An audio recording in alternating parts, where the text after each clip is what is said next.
One.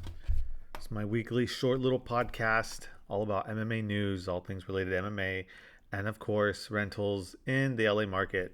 I want to lead this one off with letting you all know I have a 2-bed, 1.5 bath in Santa Monica. It's on Arizona Avenue, central to West Hollywood and Santa Monica and Venice. About 20-minute drive to each area, each neighborhood.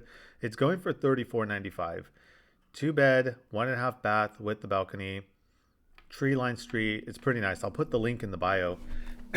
Now, onto the UFC news. It's a slow week. What can I say? It's not really much to talk about other than Nate Diaz and Mike Perry fighting on the Ronda Rousey Into It Don't fight card in May. That card is slowly creeping up to actually be better than the UFC White House card, which is surprising. But it's also a testament to like where the UFC is at right now. Because if this was like 5-10 years ago, they would not let this slide, and they wouldn't be upstaged by another company, let alone a big player like Netflix. Too big of a high risk. So I get the complaints. I get why everybody's saying that UFC's washed. Are they going to bounce back? I still think that they will. There's no way that Dana White's going to even if Dana's not in control, whoever the shareholders and investors are for the UFC, they're not going to invest all that money just to get blown out the water by Netflix on a consistent basis or to lose money. They're going to learn. This is some growing pains with the Paramount deal.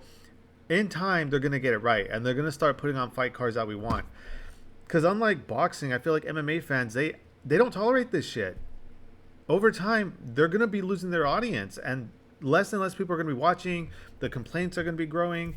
So if the UFC is stock, I'm holding my stock. I think that they're going to bounce back from this. I don't think that they're going to keep oversaturating the cards, watering down the product, and just giving us bad card after bad card. It's not a business model built to last, and they know this. The UFC knows this. You don't think that Dana's telling the higher ups about this? We have a high sports self-esteem, and we're not going to be putting up with this for much longer. It's only a matter of time before the tables turn. So I'm going to hold my stock. I think the UFC gets it right over time, but for right now, let's just chalk it up to growing pains.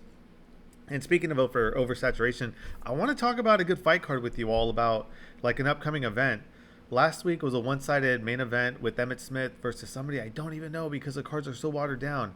And then again this weekend, I want to see Lerone Murphy fight, especially after that knockout of the year contender against Aaron Pico. Although I think it was a contender for knockout of the year since it's already been like 6 months. It wasn't knockout of the year, but it was one hell of a knockout. In any case, he's fighting this weekend against somebody that I've never heard of before. I don't know if he's ranked, but this again circles back to it being an oversaturated fight card. I think the UFC will find old glory once again. They're going to put on a card that we all like and love, and they're going to go back to the golden age. It's just a matter of time. So again, let's just hang tough.